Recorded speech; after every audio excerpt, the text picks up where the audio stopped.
ಶಿವಮೊಗ್ಗ ನಗರದಲ್ಲಿ ಕಾನೂನು ಸುವ್ಯವಸ್ಥೆಗೆ ಧಕ್ಕೆಯಾಗುತ್ತಿರುವ ಘಟನೆಗಳು ನಿರಂತರವಾಗಿ ನಡೆಯುತ್ತಿದ್ದು, ರಾಜ್ಯ ಸರ್ಕಾರ ತಕ್ಷಣವೇ ಈ ಬಗ್ಗೆ ಗಮನ ಹರಿಸಬೇಕು ಎಂದು ಶಿವಮೊಗ್ಗ ನಗರ ಶಾಸಕ ಎಸ್ಎನ್ ಚನ್ನಬಸಪ್ಪ ಅಧಿವೇಶನದಲ್ಲಿ ಆಗ್ರಹಿಸಿದರು. ವಿಧಾನಸಭಾ ಅಧಿವೇಶನದಲ್ಲಿ ಈ ಕುರಿತು ಸಭಾಪತಿಗಳ ಗಮನ ಸೆಳೆದ ಶಾಸಕ ಚನ್ನಬಸಪ್ಪ ಅವರು ಶಿವಮೊಗ್ಗ ನಗರದ ತುಂಗಾನಗರ ಮತ್ತು ಗ್ರಾಮಾಂತರ ಪೊಲೀಸ್ ಠಾಣಾ ವ್ಯಾಪ್ತಿಯಲ್ಲಿ ಹಾಗೂ ನಗರದ ಹೊರವಲಯಗಳಲ್ಲಿ ಚಂಡಿ ಗ್ಯಾಂಗ್ ಎಂಬ ಹೆಸರಿನ ಗ್ಯಾಂಗ್ ಸಾರ್ವಜನಿಕರಲ್ಲಿ ತೀವ್ರ ಆತಂಕವನ್ನುಂಟು ಮಾಡುತ್ತಿದೆ. ಕಳ್ಳತನ ಪ್ರಕರಣಗಳು ಹೆಚ್ಚಾಗುತ್ತಿದ್ದು, ಜನ ನೆಮ್ಮದಿಯಿಂದ ಇರಲು ಸಾಧ್ಯವಾಗುತ್ತಿಲ್ಲ ಎಂದು ಸದನಕ್ಕೆ ವಿವರಿಸಿದರು. ಇದರ ಜೊತೆಗೆ ಜಿಲ್ಲೆಯಲ್ಲಿ ಗೋವುಗಳ ಕಳ್ಳತನ ಸಹ ಮಿತಿ ಮೀರಿದ್ದು, ಯಾವುದನ್ನು ಹತೋಟಿಗೆ ತರಲು ಸಾಧ್ಯವಾಗುತ್ತಿಲ್ಲ.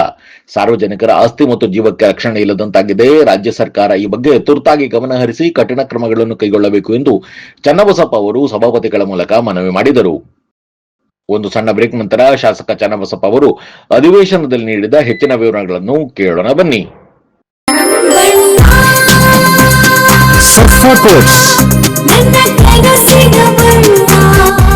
ಸರ್ಫಾ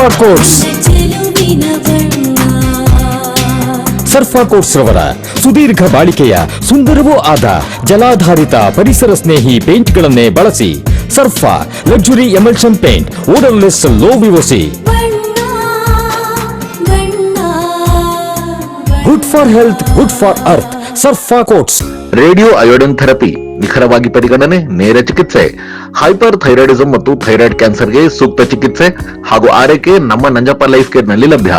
ಸಂಪರ್ಕಿಸಿ ನಂಜಪ್ಪ ಲೈಫ್ ಕೇರ್, ಗಾಡಿಕೊಪ್ಪ, ಸಾಗರ ರಸ್ತೆ, ಶಿವಮೊಗ್ಗ. ಮೊಬೈಲ್ ಸಂಖ್ಯೆ 9686629090. Looking for a little joy in every bite?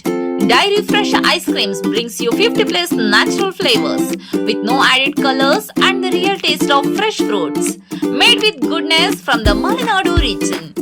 Dairy Fresh Ice Creams, a little joy for all.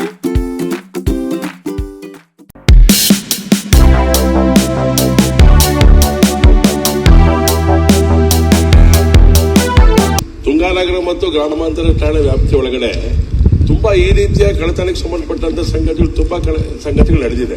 ಚಡ್ಡಿ ಗ್ಯಾಂಗ್ ಅಂತ ಹೇಳಿ ಒಂದು ದೊಡ್ಡ ಗ್ಯಾಂಗು ಎಲ್ಲ ಗ್ರಾಮೀಣ ಸ್ವಲ್ಪ ಔಟ್ಸ್ಕರ್ಟ್ ಇರುವಂತ ಜಾಗ. ಅದು ಎಲ್ಲ ಮನೆಗಳಿಗೆ ಭಯದ ವಾತಾವರಣ ಮೂಡಿಸಿ ಆ ಕಾರ್ಯವನ್ನು ಮಾಡ್ತಾ ಇದ್ದಂಥದ್ದು. ಯಾವ ಗ್ಯಾಂಗ್ ಮಾಡ್ರು ಚಡ್ಡಿ ಗ್ಯಾಂಗ್ ಅಂತ ಹೇಳಿ. ಸೊ ಅದಕ್ಕೆ ಸಂಬಂಧಪಟ್ಟಂತೆ ಏನೇನಾಗಿದೆ ಅದನ್ನ ಸ್ವಲ್ಪ ಯೋಚನೆ ಮಾಡ್ಬೇಕಂತ. ಮತ್ತೆ ನನಗೆ ಬಹಳ ಅಗತ್ಯ ಇರುವಂತದ್ದು ಮೆನ್ಸ್ ಬೇಕು ಸರ್ ನಮಗೆ. ಆಯ್ತು ಹೇಳಿದ್ರಲ್ಲ ಅದು ಅಲ್ಲ ಯಾಕೆ ಬೇಕು ಅಂತ ಹೇಳಿದ್ರೆ ಸರ್, ಒಂದು ವಾಹನಗಳ ಕೊರತೆ ಇದೆ ಅಲ್ಲಿಗೆ. ಹಸುಗಳ ಕಳ್ಳತನ ಆಗಿದೆಯಲ್ಲ, ಮೇಜರ್ ಆ ಕಡೆ ಭಾಗದಲ್ಲಿ ಜಾಸ್ತಿ ಆಗಿರೋದು. ಯಾವುದನ್ನು ಕೂಡ ಪತ್ತೆ ಮಾಡಕ್ ಆಗ್ಲಿಲ್ಲ ನಮಗೆ. ಯಾಕಂದ್ರೆ ಹಸುಗಳು ಹೋಗ್ಬೇಕು, ದೇವರೇ ಕಾಪಾಡ್ಬೇಕು ಅದನ್ನ. ಈ ಸ್ಥಿತಿ ಇರೋದ್ರಿಂದ ಅದ್ರ ಬಗ್ಗೆ ಸ್ವಲ್ಪ ಬೆಳಕು ಚೆಲ್ಲುವಂಥದ್ದು ಬಹಳ ಅಗತ್ಯ ಇದೆ ಸರ್.